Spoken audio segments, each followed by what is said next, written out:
Goeiemôre, Dok Matt wat praat. Ek haas my om iewers heen te gaan en nou kom ek by my voertuig en nou is die wiel pap. Nou sê ek vir myself, wat nou? Hierdie wiel is pap. Ek het nou nie tyd om hom reg te maak nie. Wat maak ek nou?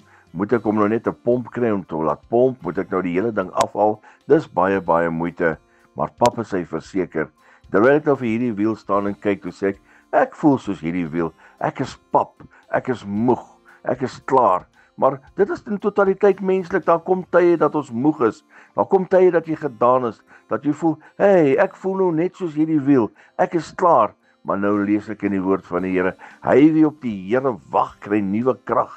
Hulle vaar op met vleuels soos die van die arende. Hulle hardloop en word nie moeg nie. Hulle wandel, hulle word nie mat nie. My vriend, Jesus is die een wat jou krag gee. As jy pap voel, as jy gedaan voel, as jy voel soos 'n voertuig se band wat definitief nie weer kan gepomp word nie, kan ek jou verseker, hy wie op die Here wag, gee nuwe krag. Vra vir hom, gee vir hom die geleentheid om daai moegheid, daai papheid, daai gedaanheid in jou lewe weg te vat. Hy wie op die Here wag, wag op die koning, praat met hom en ek kan jou verseker, hier waar jy pap en gedaan gevoel het, gaan jy nou weer 'n hele nuwe mens voel.